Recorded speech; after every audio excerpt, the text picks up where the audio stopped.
sommes avec Delphine Billa, qui est directrice d'exploitation de la station d'Axe-3-Domaines. Alors, Axe-3-Domaines, c'est quand même une station très connue en Ariège, la plus importante, qui draine beaucoup d'emplois, d'activités, d'investissements, notamment pour la vallée de la Haute-Ariège. Donc on va parler un petit peu de cette station, de votre rôle, et ben, c'est vrai qu'en ce moment on parle beaucoup des stations qui malheureusement ne pourront pas lancer leur activité, malheureusement, alors qu'il y a de la neige qui tombe, c'est un peu compliqué. Est-ce que vous pouvez nous rappeler un petit peu votre métier? Oui, bonjour. Donc, je suis la directrice d'exploitation de la station d'Axe depuis 2 ans maintenant, donc c'est vrai que c'est tout récent. Donc, en termes de métier, j'assure la coordination entre les différents services, puisque nous avons un service des pistes, avec un directeur des pistes et les pisteurs qui assurent la sécurité sur le domaine. Nous avons également un service des remontées mécaniques qui assure donc pendant l'exploitation le fonctionnement des remontées, mais aussi toute la maintenance hors exploitation. Ensuite, il y a le service de la billetterie pour tout ce qui est vente de forfait. Et il y a également un gros service qui est le garage avec des mécaniciens qui entretiennent tout le parc de dameuses, de motos, de 4x4, etc. Et également le dernier service, la communication, qui est très importante, communiquer sur notre station. Donc mon rôle, ça consiste à coordonner l'ensemble de ces services, donc pendant l'exploitation et également hors exploitation, puisque nous menons des travaux de maintenance, de suivi de chantier, d'investissement, de mécanique sur nos machines pour les remettre en état pour la saison d'après. Donc c'est principalement un rôle de coordination au niveau de ces services, mais également un rôle de développement de la stratégie de la station sur les investissements, donc à court terme, mais aussi à plus long terme, en faisant des propositions à la mairie d'Axe-les-Thermes sur des renouvellements de remontées mécaniques ou de la diversification par exemple. Donc j'ai également ce rôle, je propose des investissements pour l'avenir et ensuite je suis tous les chantiers qui ont été acceptés et qui se déroulent sur la station. On peut rappeler un petit peu le poids économique de la station en termes d'emploi, en termes de budget que ça représente pour les vallées d'Axe? Alors en termes d'emploi, au niveau de la station, il y a à peu près 25 personnels permanents. Donc permanents, ça veut dire qu'ils sont présents toute l'année. Et après, en saison d'hiver, là, on recrute à peu près une centaine de saisonniers. Donc en pleine saison, ça oscille entre 120 et 150 pendant les vacances d'hiver salariés au niveau de la station. Donc ça, ce sont tous les emplois directs. Après, il y a également tous les emplois indirects que génère la station. Et ça, dans les vallées d'Axe, je pense que ça représente facilement 500 ou 600 emplois saisonniers. Alors, je crois que c'est Dominique Fourcade qui parlait de 800 personnes, 800. mais vraiment plus largement. Largement, jusqu'au Chioula, jusqu'à Beille et autres. Donc, ce qui n'est pas neutre, quelque part. Donc, vous gérez une grosse boîte, en fait, quelque part. C'est ça? Tout à fait, oui. Et alors, c'est pas... Une station de ski, on voit beaucoup d'hommes, hein. On en connaît d'ailleurs qui sont là depuis longtemps, et je vois qu'il y a un bout de femmes qui gèrent les grosses machines, etc. C'est un métier de femme, ça? Je crois qu'il n'y a pas de métier de femme ou de métier d'homme. J'ai commencé ma carrière dans l'automobile, dans la mécanique automobile, dans les moteurs de voitures. Chez un constructeur français, donc pendant 12 ans. Donc en fait, c'est un milieu d'hommes que j'ai toujours connu. Donc moi, ça ne me change pas et je pense vraiment qu'il n'y a pas de métier d'homme ou de femme. Pourtant, il y a des grosses machines, donc comme quoi c'est très bien qu'il y ait des femmes dans ce milieu, parce qu'on n'en a pas l'habitude, hein, notamment dans les Hautes-Arièges. C'est bien d'être là. La neige, c'est une matière vivante, plus ou moins, parce qu'en fait, voilà, vous gérez une activité qui est liée à la météo, donc c'est très compliqué. Oui, effectivement. Alors, je ne vous ai pas parlé tout à l'heure de la neige, parce que nous avons également un service neige de culture. Nous disposons de plus de 280 enneigeurs sur la station. Donc, nous jonglons entre la météo, la neige naturelle, également les créneaux de froid pour produire de la neige. Et c'est vrai que la neige, c'est l'or blanc, c'est une denrée rare et nous sommes quand même tributaires des conditions météo. Donc c'est stressant pour un directeur d'exploitation d'avoir ah, il y a de la neige, ah, on va la damer, oh, il y a un redout, oh, il y a du vent. C'est quand même, ça doit être pénible, non Oui, c'est sûr qu'il faut constamment s'adapter à la météo.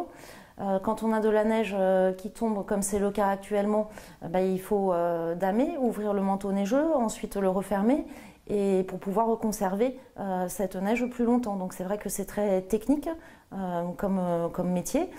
Après, je vais vous dire, c'est passionnant parce que tout est toujours différent et tous les jours est une journée nouvelle avec un besoin de s'adapter en fonction des conditions météo et de ce qu'on a sur place sur la station.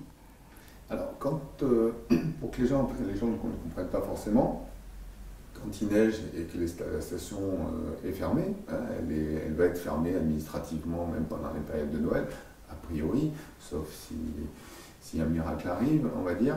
Vous allez travailler quand même pendant ce temps-là ou tout le monde va rester chez soi ? Alors pendant ce temps-là, ce que nous allons faire, c'est que nous allons privilégier le damage et les productions de neige pour pouvoir assurer et être prêt au moment de l'ouverture, au moment où administrativement on pourra ouvrir la station. C'est pas quelque chose qui peut se faire la veille, c'est quelque chose qui doit commencer dès les premières chutes de neige et dès les premiers créneaux de froid. Donc nous allons essentiellement maintenir ces activités. Après effectivement, pour les autres services où nous sommes prêts, puisque nous devions ouvrir là dans les jours qui viennent, ces services-là vont devoir partir en activité partielle dès la semaine prochaine.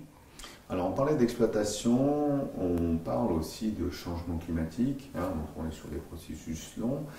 On sait qu'il y a des investissements qui sont faits pour conserver le manteau neigeux, hein, des nouveaux canons, de nouvelles méthodes qui permettent de conserver le manteau, couverture, on voit ça un peu partout dans les Alpes. Je suppose que ça commence peut-être à se faire, etc. C'est une recherche en permanence d'innovation pour conserver cette neige un maximum de temps, je parle d'années. Une question. Oui, là, non, en fait, c'est vrai que la technologie des enneigeurs évolue constamment. Donc aujourd'hui, on est plus sur des ventilateurs en fait, qui permettent de produire avec des températures plus élevées, qui ont également un meilleur rendement et qui consomment moins d'énergie. Donc c'est vrai que tous les ans on a des chantiers pour modifier ou rajouter quelques ventilateurs afin d'optimiser notre système d'enneigeurs sur la station. Alors, parfois on accuse les stations de ne pas être très vertes. L'année dernière, on a vu des transports de neige par hélicoptère dans les Hautes-Pyrénées. Je crois que c'est arrivé à Axe où il y a eu quelques déplacements de neige sur les stations. Est-ce que ça, c'est une donnée qui est prise en compte de plus en plus dans les stations ? Disons qu'on est obligé de s'adapter constamment avec la météo, comme je vous l'ai dit tout à l'heure. Et c'est vrai que l'an dernier, on a eu une météo capricieuse. On a eu de la neige très tôt au mois de novembre et ensuite on a eu un redout au mois de décembre. Pour nous, notre priorité, c'était de garantir le retour à la station ski au pied. Donc effectivement, on avait un petit souci d'enneigement, mais juste sur les 30 derniers mètres d'arrivée à la station. On aurait pu le faire en dameuse, c'est-à-dire prendre de la neige à 1800 mètres et la mener plus bas. Sauf que je pense qu'en dameuse, en fait, on aurait, puisque c'était sur la même piste, on a mené de la neige du haut de la piste au bas de la piste. En dameuse, ça aurait consommé plus et on aurait perdu de la neige au passage. Donc on a préféré le faire en camion. Je pense qu'en termes de consommation et de pollution, c'était bien moindre qu'en dameuse. Et effectivement, on a fait quelques voyages en camion sur un chemin d'accès qui n'était pas enneigé pour garantir le retour ski au pied. Et je crois que les clients étaient très satisfaits de pouvoir avoir ça toute la saison dernière. On parlait de conseils aux collectivités sur les investissements d'avenir, hein, quand on investit c'est pour l'avenir. Est-ce que justement ces difficultés liées au changement climatique font partie de votre rôle de conseil, de professionnel de la neige quelque part? Oui, tout à fait. Je travaille actuellement sur des projets de diversification. Je pense que ça c'est clé pour l'avenir puisque comme le disait Alain Naudy tout à l'heure, je pense que les stations de ski existeront toujours mais elles vont devoir s'adapter et changer progressivement en même temps que le climat. Donc des projets de diversification avec des investissements comme du snow tubing par exemple. Donc snow tubing c'est des bouées qui glissent sur la neige en fait en hiver et sur des tapis synthétiques en été. Donc ça, c'est typiquement une activité qui peut se faire tout au long de l'année, en fonction des conditions météo. Donc on travaille actuellement sur des projets de diversification au sein de la station Dax. Donc en fait, vous avez une veille permanente sur ces innovations. Quand ça sera possible, j'imagine, vous allez visiter des salons peut-être à l'étranger ou dans les Alpes pour voir les nouvelles technologies, les constructeurs et autres. C'est ça aussi votre rôle? Oui, tout à fait. D'ailleurs, au mois d'octobre à Grenoble, au salon de domaine skiable de France, qui regroupait des fournisseurs dans différents domaines et notamment des startups également et des entreprises innovantes. Donc c'est mon rôle aussi de faire du benchmark auprès de d'autres stations et au sein de salons qui regroupent les professionnels de la montagne. Alors parlons maintenant de cette histoire de fermeture de stations et de distanciation qui ne serait pas respectable. Enfin, c'est quoi le problème en fait? Pourquoi on peut prendre le métro tous les jours à Paris avec un masque? Et pourquoi on ne peut pas prendre les télésièges d'Axtro-Domaine? C'est-à-dire qu'en gros, il faut nous expliquer. Alors, je ne vais pas pouvoir tout vous expliquer puisque je n'ai pas toutes les réponses parce qu'effectivement, je ne comprends pas. Très sincèrement, l'été dernier, nous avons ouvert la station. Nous avons eu beaucoup de monde en montagne l'été dernier.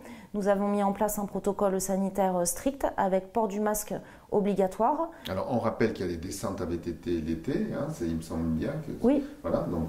Nous avons l'été comme activité les descentes en VTT de descente et également des chemins de randonnée avec des points de vue. Voilà, donc nous avons quand même pas mal une fréquentation assez élevée l'été. Donc vous l'avez géré?